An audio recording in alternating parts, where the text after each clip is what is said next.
Yeah. Woo. Welcome in to the PHNX Sports Show. Fantasy Sports Show. Emphasis on the fantasy. Excuse me, I'm struggling a little bit. When I see Tua Tagovailoa, I get a little fired up. What's good? How we doing, guys? You got that underdog in you, huh? Yeah, I do have that underdog in you. Tua has that underdog. Yeah, he does. Welcome in, as I said, to the PHNX Fantasy Sports Show, brought to you by Underdog Fantasy. I'm Shane Dieffenbach, Shawn, DePaz to my left, Esposito to my further left. Fellas, how are we feeling today? Not great. Really? You want to talk about this right now? Should we wait, or do you want to get into let's just do it. This is a fantasy show, and we are all in a fantasy league together. I just absolutely dominated Espo in our fantasy league this week. Espo, you want to give the breakdown? Yeah. You won by 0.4 points in garbage time on the second Monday Night Football. Shout out Adam Thielen. Such crap. I also felt like 5 points shy of beating Saul because Jalen Hurts did nothing in the second half. Take that out! He did nothing in the second half and screwed me. Almost mounted a massive 80-point comeback with Jalen Hurts and Miles Sanders, but alas. A massive 80-point comeback on Monday night. On Monday night, yeah. Well, we'll talght about the Monday night doubleheader in a bit, but let's recap a bit of week 2 and what we saw, especially from a fantasy perspective. We'll talk about the game with not only the most points in the NFL, but also probably the most accumulative points by position players in the NFL for fantasy as well. The Dolphins and Ravens, the madness that was that game. Is this a Tua coming out party? Is he a good quarterback? System quarterback. He's a solid quarterback, but I mean, his now having weapons and somewhat of an offensive line and a real head coach, or not a real head coach, an offensive-minded head coach, puts him in a position to succeed. I don't know if he would have the success anywhere else. I mean, he obviously didn't have the success last year. So I guess it coming out in the sense that I think he will keep having similar success throughout the season. A real fantasy quarterback or a real quarterback? Quarterback. We'll get to the fantasy aspect later in the show. He is simply a quarterback. Okay. I think he's in that 15 to 20 range. He's in the gray area where you don't win because of him, but you also don't win in spite him. Yes, he just sometimes win. Yes, he is Tua. Obviously that offense is ridiculous. Mike McDaniel, just a genius when it comes to scheming. And kind of previewing a little bit of week 3, Shawn, they got the Bills. Yeah, I'm not worried about it. Really? No. I mean, I feel like the Bills defense is going to give Tua fits because they have the second highest sack rate in the league, but they also blitz less than anybody in the league. So they're going to have everybody else back in coverage. I'm interested to see what they do with that. The big issue with the Bills is all of their injuries. Yeah. Well, the biggest thing for me about sitting back is, Mike McDaniel has proven that he can get the ball out quick, especially with quarterbacks like Jimmy G and now Tua. If they sit in that too high, might see a little yak for Jaylen, Waddle, and Tyreek Hill again. Yeah, but the one thing that the Bills have done really well through the first 2 games is tackle and just in general make plays. I love our linebacker core and Tremaine Edmonds and Matt Milano. Secondary, if everyone's healthy, I think like the 4 people who would be starting if this entire roster was healthy were all on the injury list this year. This week, one of them's Trey White, who's recovering from a torn ACL. But I'm not going to doubt the Bills until they give me a reason to, and they have given me nothing close to a reason to doubt this defense. So I'm feeling good. Yeah, we're talking about Tua versus Allen. Come on. Are we really acting as if this is going to be any kind of contest here? If this gets into any kind of shootout, the Dolphins are screwed. All right. Yeah. We'll see. I'm excited to preview that game next week on the Bet Show. But for now, let's get into the next game that happened this week. Another game for fantasy implications. Sorry, Jonathan Taylor owners. Jags and Colts. Colts scored 0 points. What did you guys see out of the Colts offense or lack thereof? Ditch everybody on the Colts roster if you have them. That dumpster fire isn't going to get better. Yeah, the only person who looked good in that game from a Colts perspective was Carson Wentz because it's starting to look less and less like it was his fault that team was not as good as they were supposed to be last year. I'm very low on this Colts team. Yeah, don't bet on Matt Ryan. Don't pick his higher or lowers on underdog. You just don't know what's happening with him. And it's so weird with the Colts. They tried to get those Carson Wentz throws out of there, by getting a safe, stable. Now Matt Ryan is doing it. Yeah. Now he's flipping balls to linebackers at the 5-yard line. What are we doing? It's so weird. Matty Ice. Yeah. Like, if you were placing wagers on Matt Ryan anyways at this point, Bo Brock. seek help. Bo Brock did that on our tailgate Why? show. Why would you place anybody on Matt Ryan? The chat even tried to talk him out of it. I'm not sure. All right, let's talk Cowboys Bengals. This game made me look good because before the season, there were some Bengals fans in my mentions talking about the Bengals were going to repeat, and I kept citing turnover luck and how they only turned the ball over one time in the last 2 months of the season, and they got a bunch of turnovers, and they weren't going to be good. They're 0-2, and they just lost to Cooper Rush. Are you worried if you're a Bengals fan or if you're a Jamar Chase owner? Not as a Jamar Chase owner, because I am a Jamar Chase owner. And I'm, again, speaking everything into existence. And also, like we talked about, Joe Burrow deleted all of his socials, so we might throw for 800 yards this week. Uh-huh. Go 0-3, and then I'll be really concerned, but again, this is Joe Burrow, and I mean, I get the turnover luck, but we still saw what he was capable of doing last year with what I think was a lesser roster, a lesser offensive line at least. So we'll see. It's definitely concerning, but I'm not like full blown sounding the alarms, jumping ship quite yet. Mm-hmm. For fantasy owners, I'm not. But if I'm a Bengals fan, hey, guess what? 0-2 means no playoffs in most of NFL history, including last year. So if you were hoping that a repeat performance was coming, I would not hold your breath on that. Definitely not. Grossest game of the weekend, but honestly turned into a kind of a banger at the end. The Browns and the Jets. In the rundown, I literally just have, because I don't know what to say about it. What are we doing? If you're a Browns fan, how scared are you? And are you praying Jacoby Brissett can win you a couple games before Deshaun Watson gets back? Well, You're just throwing it all out the window. I mean, this is what they expected once they found out what that suspension was going to be like. And honestly, they were up by 13 with a minute and a half left. Like it's not like you could not see a path to victory there. It was just a fluke collapse against the freaking Jets of all teams. I'm assuming you guys are in the same camp as me. If you're Nick Chubb, you go down, right? You don't score. Oh yeah. That is so against Nick Chubb your fantasy instinct. owner, I say score. Well, but it's not, because 2 years ago, I remember I had him on my fantasy team. He broke a 56-yard run with 2 minutes to go, and he laid down at the 1 yard line. This was a 15, 20-yard run. Unless your coaches remind you of that before the play, that is not where your head is as an NFL player. I think it should be. Your head is, I've been trained my entire life to do everything I can to get over that goal line. And quite frankly, they go up 13 at that point. There's no reason you should lose that game. Yeah. That should be a closeout there. That's not on Nick Chubb. That's on everybody else that failed in that final minute and a half. Yeah, I'm not worried about, if I'm a Browns fan, at least I'm not worried about like Jacoby Brissett or like the offense really, because I mean Jacoby Brissett had a pretty good game, 22 for 27, 229 yards. Like the goal with him was always go 500, I guess, and wait until Watson gets back.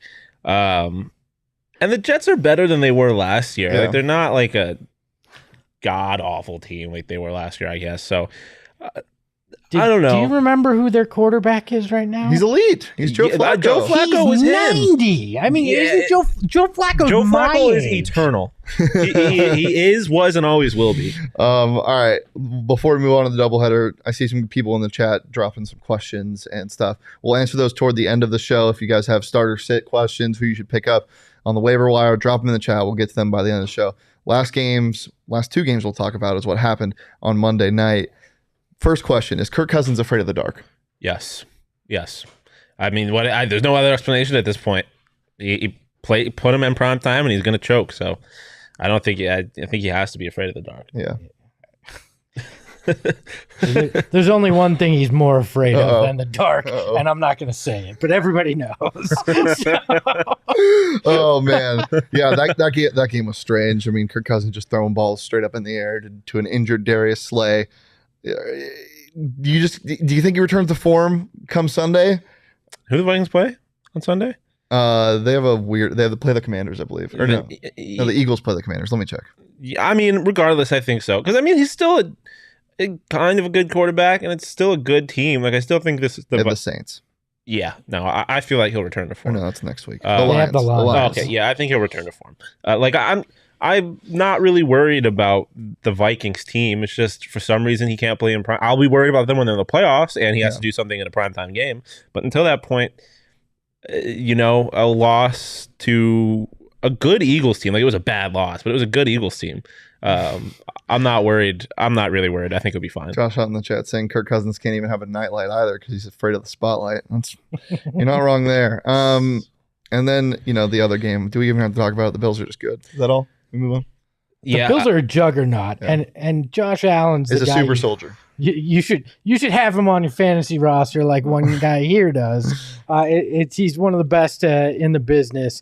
You've got Tua that's just a quarterback. This is the quarterback here. Yeah, the Bills don't seem like they really have a clear and apparent flaw yet. Is Derrick Henry dead? Yes. I said it before the season he was dead, and he's only proven me right. It's enjoyed it. But also the Bills have a really good rush defense. The Bills have, like I said, they don't really have an apparent flaw. Their defense is amazing. It's the best in the league. Mm-hmm. Like, Derrick Henry hasn't been good through 2 weeks of the season so far, but I'm not going to hold what happened in week 2 against him that much because Bills are just kind of stacked. Is it really that much of a surprise, though? I mean, he's hit that witching hour for but running it's Derrick Henry. But he's a running back and he's 29 years old. Yeah, I don't know. The usage is high with him, but he's Derrick Henry. All right, before we move on, let's talk about Underdog Fantasy, the presenting. You have something to say? No, it's just like just went like that. The presenting sponsor of this show. It's a fantastic thing. You can play Pick'em. You can do daily fantasy drafts, which we will be probably doing after this show for the Thursday night football game tonight. You can do fantasy drafts for one game with your buddies. If you're all just hanging out, drinking, hanging out, watching the games, you can do that as well. Just invite them to your draft. It's super simple. But with the Pick'ems, we'll give you some of our favorites. Just look at your favorite or least favorite, which I love to do. Player stats, pick between 2 to 5 players for your Pick'em entry, and whether you think they'll have a higher or lower total than the stat in this week's game. Get all your picks right. You can win up to 20 times your money in a single night. Guys, tonight's game, or just for the weekend, what is your favorite prop on Underdog Fantasy, higher LR? Nick Chubb higher than 0.5 rushing touchdowns versus Pittsburgh. Love it. I'm going to go Mitch Trubisky over half an interception because he's Mitch Trubisky, and I just feel like that in the air. But in general, it's just to steal something from bets, death taxes, and Josh Allen's over on rushing yards. Yeah. It's at 37.5, I believe. Didn't hit it on Monday night. Yeah. But he didn't really need to. 37.5, yeah. I'll take it every week, and I feel like you'll probably end up making money on it. On the bet show, I took the over on, or I took the higher or lower prop of 79.5 rushing receiving yards. I took higher for Najee Harris. I'm going to take his higher 3 receptions. I like that tonight because it's windy. They're going to have to dump stuff off. He's going to get used a ton. If you're debating for some reason whether to start him tonight in fantasy, definitely start Najee Harris. He's a good football player, despite what the first 2 weeks may tell you. But if you want to get in on the action on Underdog Fantasy, you can search in the App Store or click the link in the show notes. Sign up with promo code PHNX, and Underdog will double your first deposit up to $100 free for you. That's Underdog Fantasy, promo code PHNX. Get in on the action today. Already see a couple questions in the chat. Again, we will get to those by the end of the show, but I do just want to point this out. Do not drop Kyle Pitts. No. That's a bad idea. Don't do that. Can I share something? Of course you can. This is a safe space.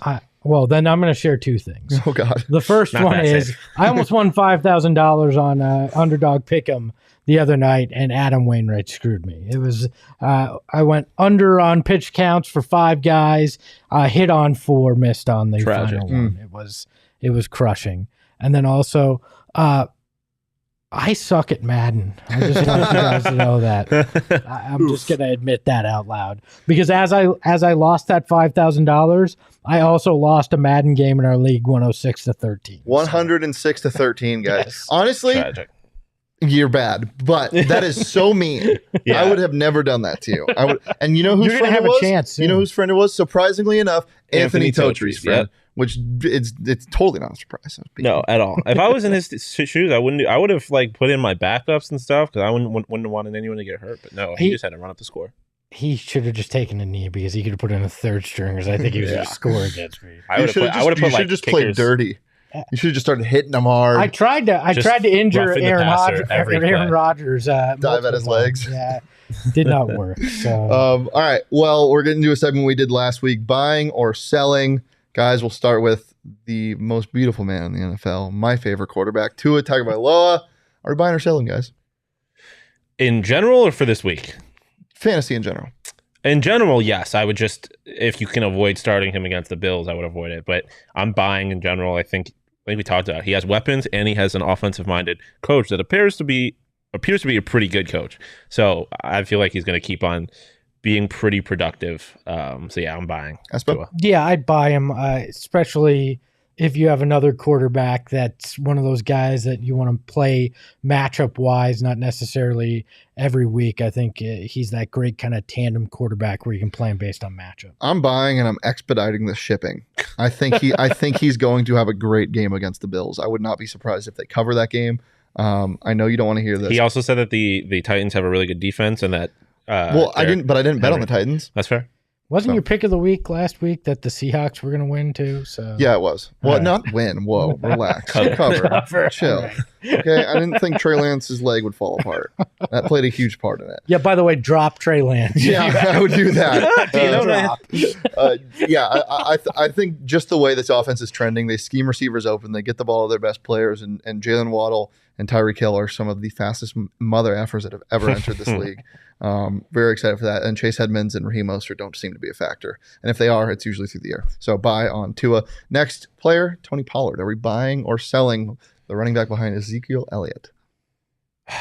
See, it's tough because on one hand, like with them not having a quarterback, you're going to imagine that they're just going to rely on the run a little bit more.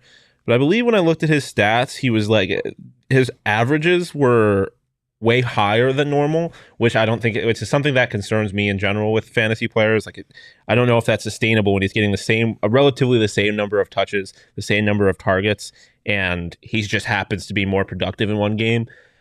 I am gonna sell for right now, but the averages thing worries me. But I'm not gonna judge you if you're buying. Mm-hmm. I am selling anything Cowboys right now. Yeah, it's also fair.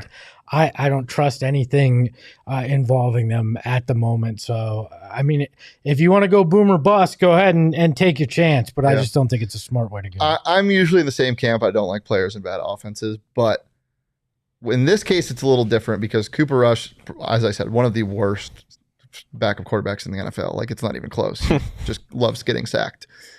But he's going to have to dump the ball off, and Tony Pollard is that guy to do that. I think his usage is going to go up. Zeke could always get hurt. Love me some Tony Pollard. That's Tony P to the moon, I'm buying. All right, next player, another running back, a guy who also splits carries, who I usually don't like, but had a good week. Damien Harris, running back for the New England Patriots. Are we buying or selling? Selling. I mean, there's always guys on the Patriots that flash, right, from a running back perspective, and then they play like six other guys throughout the rest of the season. I don't trust Patriot running backs. I don't want them on my roster. I'm not going for it. Yeah, I'm kind of in the same boat. I generally don't trust Patriots running backs, but if you need a running back, I'll say buy, because on the flip side of the Pollard situation, his averages were actually lower. He just got used a lot more last week. If that stays consistent, then that's going to end up being a good waiver pickup. So I'll say buy, although it's kind of going against a rule that I have similar, that I generally like to stay away from Patriot running backs. Yeah. You know, I'll say this: buy, but have a quick willingness to drop. Yeah.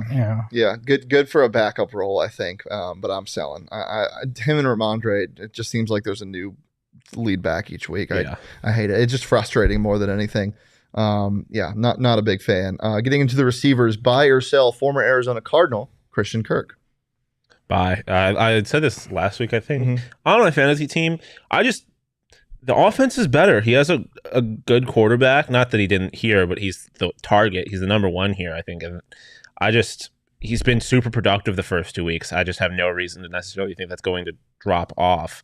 If it does, then I'll be wrong, but I think he's going to keep being productive, so I'm saying buy. Buy. Yeah, I'm in on this. You look at Trevor Lawrence, he's starting to find himself. Christian Kirk is the man there. If you can get a number one receiver Granted, if he's available in your league, you're playing with a lot of novices, but if you can trade for him, definitely find a way to do it. Yeah. If I'm going to say buy here, but some people might really like him in your leagues, especially if you're from Arizona. If you can sell him high right now, Yeah, that's fair. Wouldn't hate it, but I'm buying. I think his target share is fantastic. He's the clear number one in that offense. A big fan of what Christian Kirk is doing, and rightfully got the bag. I think, yeah, well, maybe a little too much, but another young receiver, a rookie wide receiver. This wide receiver class is ridiculous. By the way, it is freaking insane. Garrett motherfucking Wilson. My God, is this man going to be a star? Yeah, I'm still selling though. Really? Only because I hate the Jets. Okay. And I just my thing with Garrett Wilson in his situation is that when Zach Wilson comes back, you don't know that he was going to get targeted the same way. So with his quarterback situation not being stable, I'm just worried that could change. So I mean, I guess plus last week he only had 9 points, like 9 fantasy points, and like a standard PPR league, I guess. So. The what he did last week, I would never expect him to repeat what he did last week on a consistent basis. He had 30 fantasy points, 102 yards, 2 touchdowns. You can't expect that every week. You can't expect that. But if you need a receiver and he's available, not terrible. But I'm selling as a long-term option just because that quarterback and that team in general is just not consistent. You've got Flacco and Wilson throwing to him. You're gonna get no consistency. There, and unless he's somebody's mom, Zach Wilson isn't going to find him in a crowd. So I'm not all that buying into him. And also, they were playing against the Browns. Yeah, I'm not. It doesn't really do much for me. Oh, I'm buying. I'm buying. I think he's going to be. Elijah Moore seems to be just like there. He's not really doing much, and I was high on Elijah Moore for the season. Garrett Wilson is a clear number one guy there. I think this offense just they're on the field so much because of their defense. I think Garrett Wilson just by pure volume is worth a pickup, and you can get him pretty cheap in leagues right now as well. And now on to the final buy or sell. Somebody that I'm never going to sell. Yeah, Mr. Kyle Pitts. I'm buying all of his stock, and I'm monopolizing the market. He is mine, and I love him. Are we buying or selling, guys? It's hard to say that you're going to sell a guy like Kyle Pitts. I feel like it's kind of I'm just going to watch the market and see how it plays out because we talked about the Mark Andrews comparison and how Mark Andrews had similar stats to 2 games last year and then ended up doing what he did last year. But what concerned me is, and you and I talked about this, what Falcons head coach had said. He was like, this isn't fantasy. Like his production isn't important in that regard. What's important is winning. Yep. And so that makes me think it's kind of it's a plan not to really involve him in the offense to the extent that he was last year, which worries me a little bit. So I'm waiting. It's just if you have him, I don't think you can move off from him because you're going to end up looking like a fool. And if you do trade him, you're not going to get him at a good price. Yeah, and there's no value there right now. So I'm just kind of, I know it's a non-answer, but I'm just kind of waiting to see. Mm-hmm. Yeah, if you got him, hold him. Yeah. If you're in the market, probably don't make a move. But I'm with you. I don't want to sell. There's so much talent there. Yeah. And eventually he's a wide receiver. Yeah. He's not a tight end. It's a cheat code. Yeah. Big fan of him. I think he'll be just fine. I see a lot more questions in the chat. Guys, we'll get to those right after this last segment. But before we get there, it's time for a game. Name that player. I'm going to show a projected point total and what their actual point total was in week 1 with a silhouette next to it. You might be able to tell who it is in the silhouette. You might not. But give me some guesses. The point system is, if you can guess it off of just the projected and actual, you get 2 points. If I have to give you a hint, you get 1 point. Okay. Winner gets a hug. Okay. First, I'm gonna throw this. Who's that player? All right. Projected point total, no positions until I tell you that's one of the hints. Projected point total in week 2, 20.6. These are all in PPR formats. Actual point total, 42.6. Who's that player from week 2? Kyler Murray. Okay. I was gonna say Jalen Hurts.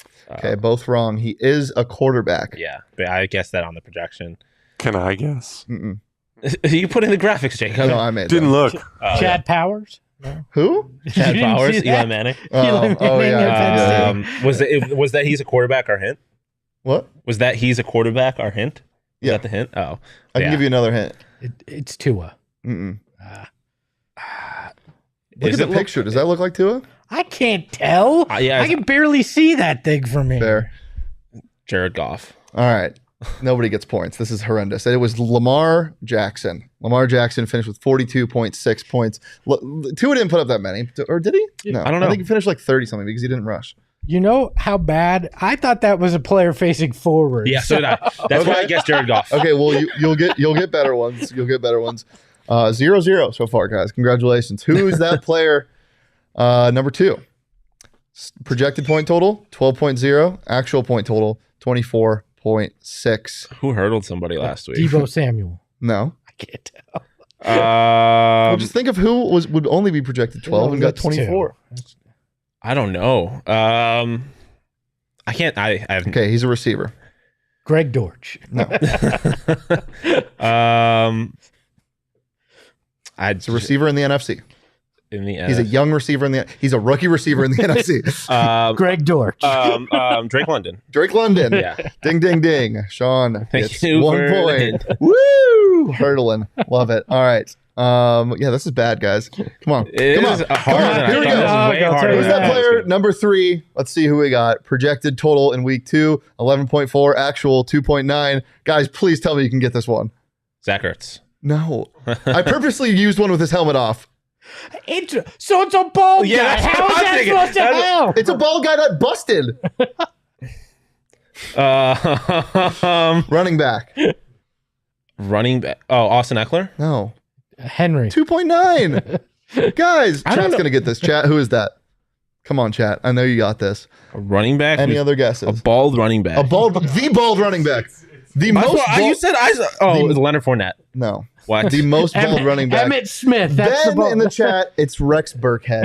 Who's that player? You're the bald running back. He is the bald Austin running Eckler is the bald running back. No, Yes. nobody's. No, he's Yes. shiny head, bald running back. All right. He looked like a linebacker in that picture. Well, I told you he wasn't. All right, number 4. Yeah, I did actually look at it, holding it like That's what this. Josh said. Brian Urlacher. I was. Who's that running back? Number 4, projected point total 21.7. Actual point total in week 2, 7.3. I can. Ooh. I know who this is, and I can't think of who it is. That's tragic. Then you really don't know who it is. No, I guess that's kind of how it works. All right, you guys, Justin Fields. no. Damn. For 2 points, I got nothing. a running back. That's a high point total. Yes, Jonathan Taylor. 2-0. Yeah. All right, This is a Espo, I'll running give you back. 3 points if you get the first guess on this last I just one. need the hug because this is so brutal. You can have the hug. I'll donate my hug. If you can guess the first try right here, projected 13.2, actual 40.1. Who is that player, Espo? Wilson from the Jets. We were just talking about. No, it's not. Projected 13.2. It's not Christian Kirk, is it? Nope. Is it a receiver? It is. I don't know. AFC. Dotson? No. Or not 40 Dotson. points? Not Dotson. Who had a monster week? 40 points is so many points. Who had a you know what? I should have used the picture. Come back to me. Who is this? Oh, Jaylen Waddle. It's Jaylen Waddle. You Yeah. guys suck at this. I mean, I'm only paying attention to the point totals of the guys on my team, and I didn't have a single one of That's them. something you don't want to hear out of somebody that's hosting a fantasy show with me. I mean, I pay attention to the trends in general, but Would you like a secret? Yeah. I suck at fantasy, right? I'm just here because you needed adult supervision on this show. All right, well, so. maybe next week you guys can come more prepared. And maybe, how are we supposed to prepare for a game? We're supposed to I'm know supposed to every memorize stat. every point Well, total? maybe you can just watch the game more intently. I don't know. Well, that has been Guess That Player. That might not be a returning segment because my co-hosts are so bad at this game. Tyreek Hill No, was next like, week we're gonna do it, Espo, and we're gonna All right. quiz him. okay. See how you do. Sure. Sure. You want to make the graphics too? Yeah. Okay. Our graphics lead. Oh God, no, make a graphic. Oh, I'm gonna do my job. All right. Before we get out of here, we'll answer some questions. I see a ton in the chat, but first we'll get into the Twitter questions. We'll go with question number 1. What do we got? Joe says, okay, so this is who's playing me in fantasy in my in one of my leagues from home. He says, Jeff Wilson, ETN, or Singletary in my flex. Not urgent because my opponent has a very low football IQ. Shout out, Joe. Thank you for that. Guys, who do you like here? Joe, let me just tell you, it doesn't matter who you play in your flex because Shane will find a way to pull it out when he has no business by 0.4 points. So I'm gonna say Wilson only because I always just have a tough time with Bills running backs with just how dominant their pass offense is. And I mean, they have really two guys. Cook still has to prove a little bit, but three guys that are somewhat capable of producing. And I just don't know. I just feel like the potential is there with Wilson now being kind of like the number one guy. And then who is it? Oh, ETN. That's just another one. Jags are normally, like, with the exception of Christian Kirk now, I just don't really have any interest in any Jaguars players. So. Yeah, I wouldn't start Singletary. I definitely wouldn't start ETN. You just don't really know yet. So I think Jeff Wilson's probably the safest call. Denver has been good against the run stats wise, but just because the teams they played haven't really been able to run the ball. The Seahawks stopped running the ball when they played them. So I would say Jeff Wilson's probably the safe play here. Let's go into question number 2. PPR, DK Metcalf or AJ Dillon? Oh boy. DK Metcalf and the Seahawks have the Falcons, and then the Packers are playing the Buccaneers. It's hard because last week AJ Dillon did not do much, and Aaron Jones had one of his games, but AJ Dillon can easily steal touchdowns. I don't like. I probably say DK here just because of how ridiculous the Buccaneers defensive front is. That's where I'm leaning. I don't know how many points they're going to score in general against the Buccaneers this week. And Atlanta, I would go Metcalf. I'm going DK too. Yeah, Atlanta's the team. Smith is him. What's that? Geno Smith is him. Yeah, Geno Smith is him. And yeah, if you give me a receiver that's, I mean, more or less the number one, and against the Atlanta defense, I'm probably going to side with him. Yeah, I like that. All right, question number 3 comes from Let's Get Sheedy. Is Ceedee worth the ride with Cooper Rush, or should I let Gabe Davis, coming off a sore ankle, take the lead? I need to know your other options. I mean, I think it looks like he probably has a clear number 1 if he's asking Ceedee or Gabe Davis, if that's the wide receiver 2. Shawn, do you have any concern about Gabe Davis? Obviously, you saw on the Bills TikTok he had some fun. He said "Hail Satan" to the camera. He did, so that was fun. So I think he's healthy. Yeah, Gabe. We know how he got healthy now too. He sold his soul. Yeah, Gabe Davis worries me just a little bit, just because. I don't. Come on. Gabe Davis, even potentially hurt, is going to have a better chance of scoring points than somebody catching the ball from Cooper Rush. Yeah, right? No, I'm probably with you there. My thing with Gabe Davis, and I was saying this before the season, I feel like he's not going to be a wildly consistent option because of the bromance between Josh Allen and Stephon Diggs. Like, it's clearly the number one target. And I'm still waiting for the game where Dawson Knox does what Dawson Knox did a lot last year and dominates. Like, I feel like there's a handful of situations where Gabe Davis ends up becoming the third option in that offense if they start going back to Dawson Knox a little bit. So that worries me. But in this situation, I feel like you have to start Gabe Davis if he's playing. I think that this week you actually start CeeDee Lamb. He was targeted 11 times last week, and they're playing the Giants. Giants secondary is not good. But Brian Dable is going to lead them to an undefeated season. Well, I still think they're going to get theirs on offense. He hauled in 7 passes last week. I think he could do that plus more. He didn't even find the end zone last week. I like CeeDee Lamb this week, though. All right, next question. Michaela, our very own Michaela Perkins, saying, should I risk starting Kittle or pick up another tight end from waivers? Well, I would pick up another tight end just in case you can. Yeah. You should always have one. Yeah. But just wait till the injury report comes out. Maybe it's because she sets her lineup at night because she's not up in time to set her lineup before the games.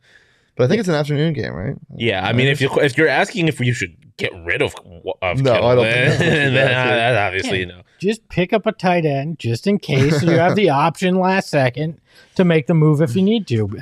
You wake up around noon, you'll know what's going on in the afternoon games, flop and switch them. Just make sure it's a tight end that's playing another afternoon game. Yeah. All right. Next question we got here. Let's see. Udi says PPR Brandon Cooks or Christian Kirk. And then he says also Josh Jacobs or Jeff Wilson. I trust Jeff. I'm going Kirk and Wilson. Yeah. I definitely like Kirk. Josh Jacobs and Jeff. I like the Raiders to win this week though. Who are they playing? So they're playing somebody weird. All I know is I already bet on them. They're playing LA. They're playing they're Tennessee. Excuse me. They're playing Tennessee. Yeah. Ooh. I'm still probably going Jeff Wilson. I think if you, I don't think you can go wrong. I think if there. you want safe, Jeff Wilson. If you want to upside, Josh Jacobs. Yeah. Is that our last question, or do we have one more from Twitter? One more from Twitter from Matt. The Kyle Pitts question. Yeah, don't panic. Just chill. Just chill. Yeah. Relax. It's fine. Again, this is similar to the Kittle situation. If you're worried about his production, I mean, Kittle's obviously a different situation that he's hurt, but get another tight end and start him until you see Pitts start producing the way we know he can. Yeah, I'm totally not panicking on Pitts. The amount of routes he still runs, I'm not panicking. Mariota will find him eventually. I think you're fine there. All right, we got a bunch of questions from the chat. We'll pick out some of them because there's just a ton of them. Blue Caress at the start. Half PPR, 10 team. I acquired Garrett Wilson with my waiver claim this week. Should I should I try to flip him for Drake London or stick with Wilson? Ooh. Depends on the return you can get. I don't trust Drake London as much as I do Garrett Wilson. Yeah, I mean, the difference between, like, I sold on Garrett Wilson because of the quarterback situation, but the thing with Drake London is that if Kyle Pitts starts being Kyle Pitts, then like you're Drake losing London looks really good though. Yeah, he does, but Garrett Wilson is the one regardless. Yeah. So like, I agree. I feel like you definitely don't trust. I mean, it would be good return to flip a guy that you picked up, but if it's a 1-for-1 trade, I would keep Garrett Wilson. Yeah, for right now. too. If Wilson has another couple good weeks, you might be able to get something even better. Deluxe in the chat asking Najee or Gibson full PPR. This is tough. The Commanders are playing the Eagles this week. That game's going to be explosive, I think. I think you get a lot of points in that game. Antonio Gibson's been good too, especially in a full PPR league. Najee, I like tonight to have a good game, but also just the conditions, like it could be weird. They might run the ball a ton more. What do you guys think? I'm probably going Najee there. I think he finds the end zone tonight. I like Najee. I always struggle with Thursday night guys. Yeah, short week and all that, but I think I go with Najee as well. Scooby in the chat asking, do I trade away Eckler and Bateman for Javonte and Sutton? PPR, I don't trust Bateman's consistency. Bateman is a guy who I think a lot of people don't trust their consistency, and good reason, because he's had 2 really long touchdown passes that have made him really boom in weeks. But giving away Eckler for Javonte Williams, I just would never do. And I don't think Sutton's that big of an upgrade for Bateman. So I would say keep those 2, especially if you have a wide receiver 1 that's capable of sticking as your wide receiver 1 and just Bateman as your wide receiver 2. You can always rotate guys. I think Eckler has just too much high of an upside. Yeah, that's and Javonte Williams, production may be, but Melvin Gordon's still stealing carries from him. Yeah, Eckler has, in a PPR league, Eckler has way too much upside as a running back to get rid of. And like you said, I don't think Sutton is that big of an upgrade from Bateman to make it worth getting rid of Eckler. I am not a fan of making trades 2-3 weeks into a fantasy season. I'm not a fan of making trades at all, to be honest. Yeah, I barely trade ever. I only do it if you get into that second half of the season and you have injuries that you need, that's going to hurt you. But you don't know anything through 2 weeks. Everything can change drastically. So. All right, rapid fire time. Ben asked, PPR, J.K. Dobbins if he starts or Tony Pollard? Go. Dobbins. Yeah, probably Dobbins, I would say. It's kind of a coin toss. I would flip a coin. Yeah. I would literally flip a coin. Why not? That sounds fun. Kirk or Cooks? Kirk. CeeDee Lamb or Drake London? Drake London. CeeDee Lamb. I think CeeDee Lamb hauls in the same amount of passes. Bateman, Dillon, or London flex PPR? This is tough. That is really tough. I say Bateman for upside. Yeah, Bateman for upside. I think there's going to be a lot of points in that I game. was thinking as well. Yeah. They play New England. I think it's going to be weird. Fair. Hollywood or London. A lot of Drake London owners in the chat today at wide receiver 3. Hollywood. I think he and K1 are going to find that rhythm this week. Division game going to be weird. I still think Hollywood new receiver in the division as well. That could always play a factor. Yeah. Plus, what's his name? Ramsey has a potential to get burnt. So yeah. I like Hollywood. Yeah. He's still really good, but he is. Definitely. He's got burnt potential. Yeah. Just like toast. He's toast. Yeah. Chat, can we please settle this right now? Oh my God. Do we have any more comments before we get out of here? Or any? Julius Chestnut for RB1. Julius Chestnut, a real player in the NFL that my Madden team drafted on auto draft. I looked at his name and then they actually auto drafted him. And he's been my RB1 for week 1 and 2 because Javonte Williams was hurt. Okay. Julius Chestnut is the RB1. Yeah. Okay. No more questions. Chat, please settle this for me. Last thing we'll do on the show. Is toast overrated, rated, or underrated? It's rated. It's a bread with butter. Everybody knows how good it is. It's rated. No, it's underrated. Because you know what makes it underrated is its versatility. If you give me a piece of good Texas toast, like buttered up, shout out Cane's, like it's unbelievable. Yeah, everybody knows it's unbelievable. But people aren't out here talking. That's like a top. It's a top 3 fast food side on the toast. Cane's Texas toast. Are we talking about Texas toast though, or just talking about toast? Texas toast is toast. But that's the thing. I feel like when you say toast, people think, oh, a piece of white bread, maybe some butter on it. I'm thinking buttered Texas toast. I'm thinking maybe some white toast with some jelly on it. It's still a piece of bread, regardless of what it is. It is a. Everybody knows how good bread is. Mount Rushmore of breakfast items. It's top 4 for me. Toast is top 4 breakfast food. A good toast. If you're giving me like a whole, like you give me some eggs, give me some sausage or bacon, just a breakfast meat, I guess.